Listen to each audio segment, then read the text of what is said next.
Hey guys, so I'm here and I'm going to show you how to get what I think is probably one of the best bows to start off with for a sneak build.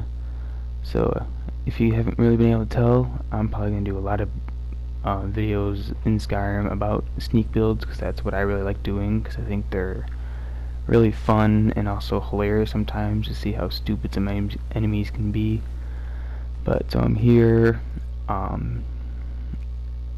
If you remember, if you played this before, where the ethereal shard is, well, if you've done it before, then you already know where the bow is and what it is. But so it's a bow that allows you to shoot 30% faster than the average bow.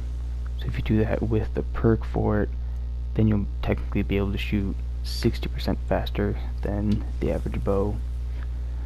So it'll just really make you be able to shoot way faster, so you can kill more people. And so I'm level 9 I think right now, and so it's a really low damage output, but as you level up the damage will increase if you increase the archery skill for it, so you don't really need to worry about that. But then if you have the perk for smithing where you can improve magical weapons, then you're able to upgrade that to flawless or whatever they have it for bows, so that's really helpful too.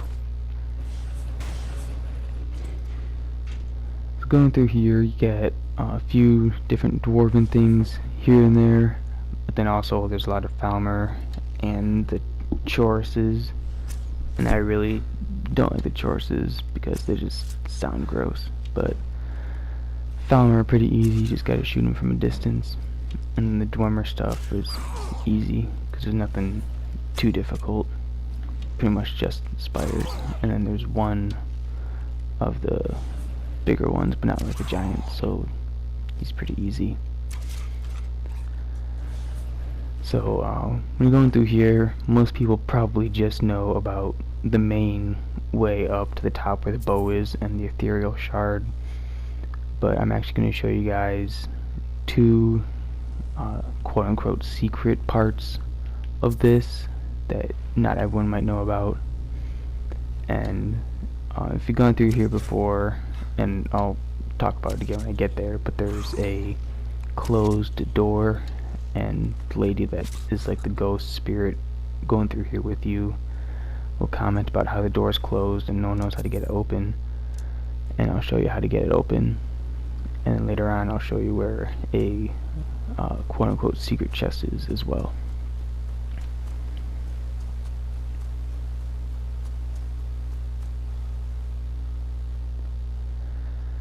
So I actually recorded this clip earlier and then it accidentally got deleted, so I'm actually going back through again to get the bow.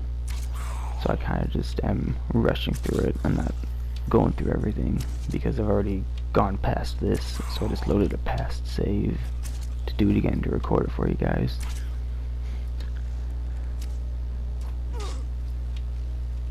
So that's why I'm kind of just rushing through it. I don't know how I missed that shot, just point blank. Well, actually, that's probably why. But when I'm looting people, I'd recommend honestly only taking arrows and gold and health potions. That's all I really care about. So that's the door I was talking about, if you didn't know what it was. So how to get in there is go to this ledge, and I'd recommend just doing a quick save, just so you don't die. And you just slowly go down here to this ledge, and then down to where that water's coming out, and you just run up through here. And once you get up to here, a dwarven bot's gonna come out of there. It's pretty simple though. A dwarven spear, so I'll just kill him.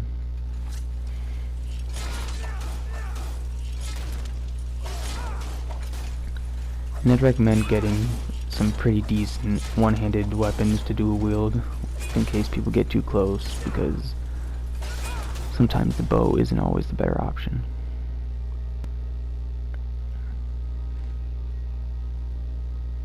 And you'll always want to be checking your health, because when I've gone through this before, I've died way too many times and it gets pretty annoying.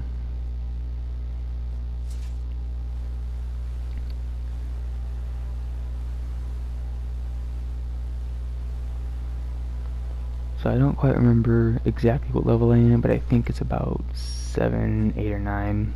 So like this chest has nothing good, honestly, but if you were a higher level, if you go through here, it would have a lot better stuff. And I'm doing this on the adept difficulty, so I'm not like the beginner, the easy, super easy ones. I'm doing it at a pretty decent level. So in another Skyrim video, I was talking about how I'm making a sneak build, and then you do the whole thing with the smithing and all that, which might have been kind of confusing to some of you people or some of you guys. So I'll make a video about how I did my smithing to 100 and enchanting really easily. I'm not going to record the entire thing because that would take way too long, but I'll narrow it down to as quick as I can. And if you just want to have the general idea, I would get the spell that lets you do the change the iron ore to the silver ore, and then silver ore into gold ore. Then you smith all the gold ore down, and you make diamond rings out of it, because diamond rings actually improve your smithing more than iron daggers. So you can do just the basic gold rings, or you could do gold rings with diamonds or amethyst or whatever. That'll make them even more valuable.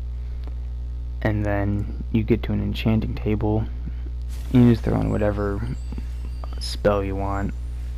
Certain ones will make them more valuable than others, so you can just look through your spell index and figure out which one is worth the most, put it in all your gold rings, however many soul gems you have, and then sell all those to an alchemist or a wizard or whatever works. So this is the other place that had the quote-unquote secret place. So normally I'm supposed to go up this ledge and go out and around and up, but instead the other thing with the secret chest is go up through this little alleyway. So you go up this little alleyway, and I'd recommend quick saving because there's two of the chores up here, which are annoying. And bows are okay against them, but since there's two of them and they keep spitting stuff at you, it's really annoying. So somehow one of them stayed back while the one kept attacking me, so I was able to use just the bow. So that worked really well for me, actually. Not for them, obviously, because I killed them both.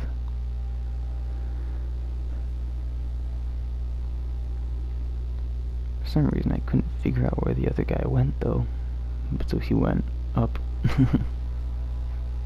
Up and around and about. He'll come back, though, and I'll kill him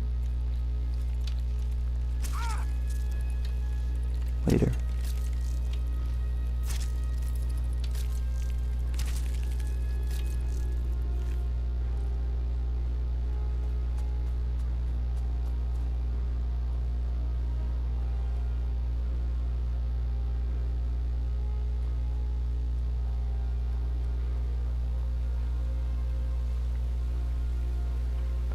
So this is just a straightforward path. It's up, and there's no more enemies until you get to the very end. There's one more Falmer.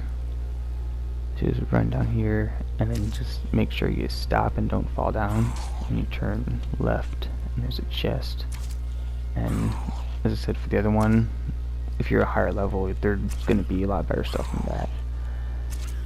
So kill him and make sure that he doesn't shove you off the edge, because he did that to me last time and had to restart all this because I didn't do the quick saves, and that was very annoying.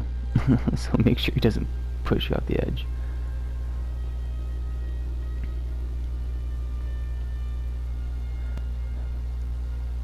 So that was the other thing that is in this location that not everyone might know about. And if you look down there, that's where you started.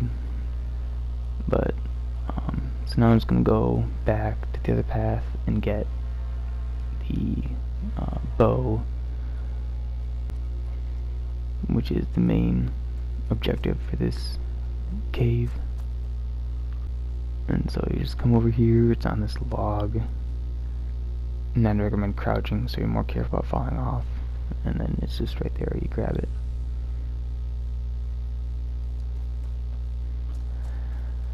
So just talking about other videos that I can upload, I have a few more on Skyrim already ready to be uploaded, and then I have a few on Star Wars Battlefront 2, and I have one for Just Cause 3, and so I can do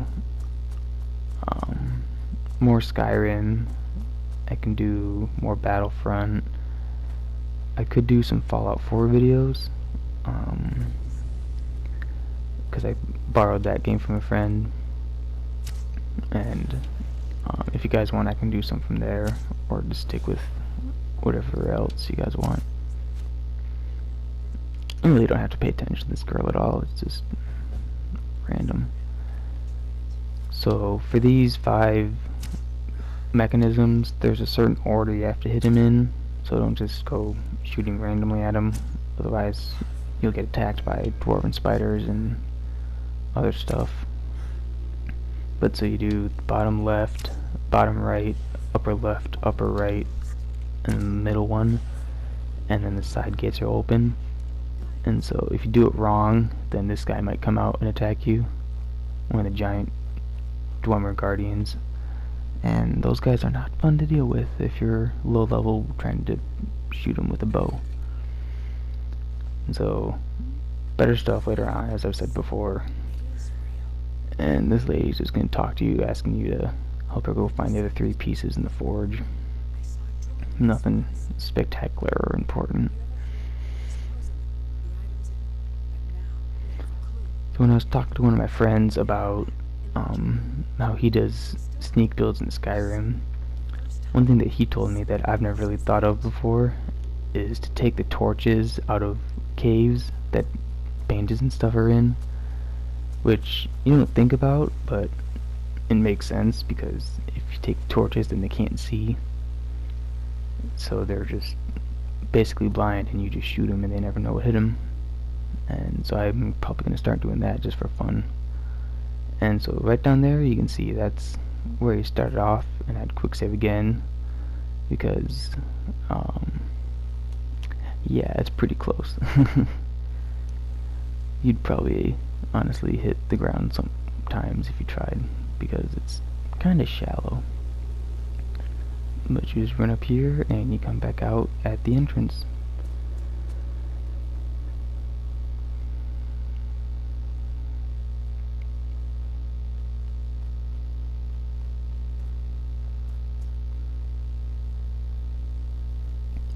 One thing that I'm thinking I might just do for Skyrim for fun is kind of like a kill compilation of just kill cams or funny kills or whatever. So if you guys want to see that, let me know.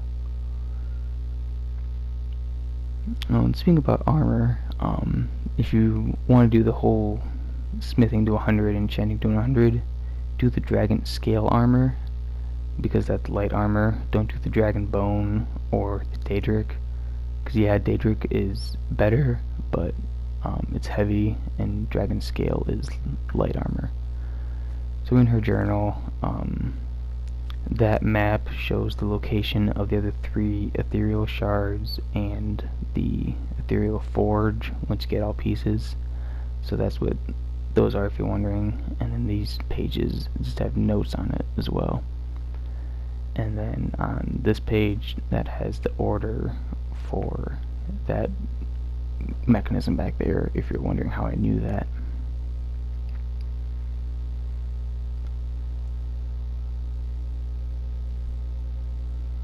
And I forgot to show you the bow.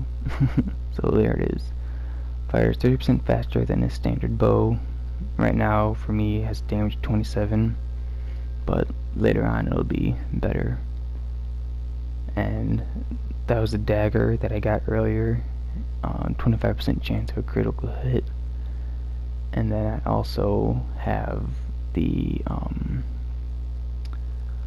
Bloodthorn blade. If target dies within 3 seconds, it will fill a soul gem.